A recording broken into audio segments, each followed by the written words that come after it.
আমরা একটা গাণিতিক সমস্যা দেখি। এখানে বলেছে কোনো কাজ আলিফ 20 দিনে এবং খালিদ 30 দিনে করতে পারে। তাদের দৈনিক মজুরি যথাক্রমে 500 ও 400 টাকা। তারা একত্রে 3 দিন কাজ করার পর বাকি কাজ খালিদ একা সম্পন্ন করে। আলিফ ও খালিদ একত্রে একদিনে কতটুকু কাজ করতে পারবে? কাজটি কত দিনে শেষ হয়েছিল? প্রত্যেকে আলাদাভাবে কাজটির 5/16 অংশ সম্পন্ন করলে তাদের প্রাপ্ত মজুরির অনুপাত নির্ণয় করো। দেখো, এখানে প্রথমে চেয়েছে আলিফ ও খালিদ একত্রে একদিনে কতটুকু কাজ করতে পারবে, আর এখানে বলেছে আলিফ 20 দিনে এবং খালিদ 30 দিনে কাজটি করতে পারে। দেখি আমরা কিভাবে করতে পারি।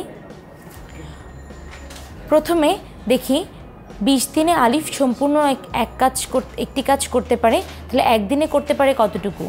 1/20 অংশ।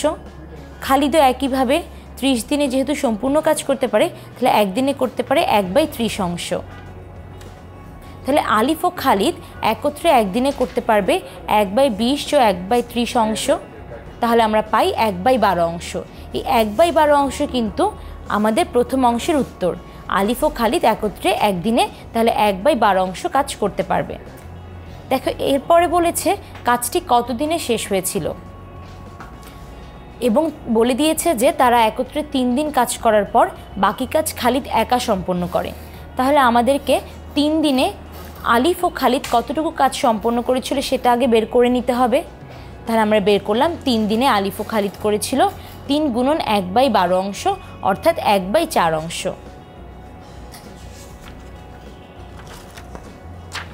1/4 অংশ যেহেতু তারা 3 দিনে সম্পন্ন করেছিল, তাহলে কাজ বাকি থাকে 1 বিয়োগ 1/4 অংশ, অর্থাৎ 3/4 অংশ।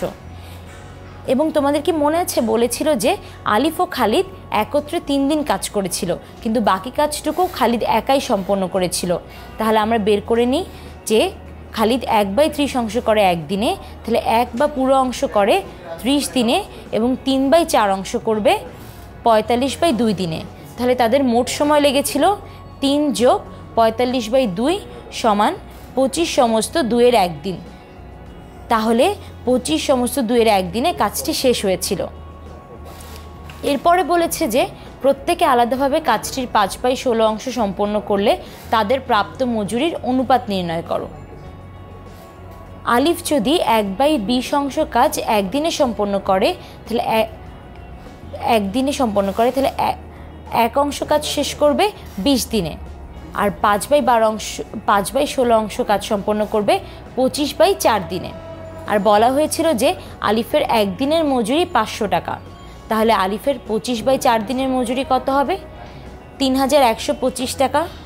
একইভাবে খালিদের 5/16 অংশ কাজ শেষ করতে লাগে 75/8 দিন। আমরা এভাবে যদি করি তাহলেই পেয়ে যাব সেই অংশটা।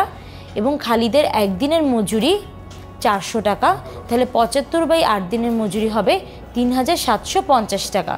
তাহলে আলিফ ও খালিদের মজুরি অনুপাত হবে 3125/3750। এটাকে কাটাকাটি করলে আমরা পাবো 5/6, অর্থাৎ 5:6। তাহলে এভাবে আমরা যদি সমস্যাটা সমাধান করি তাহলে আমরা সহজে তা করে ফেলতে পারবো।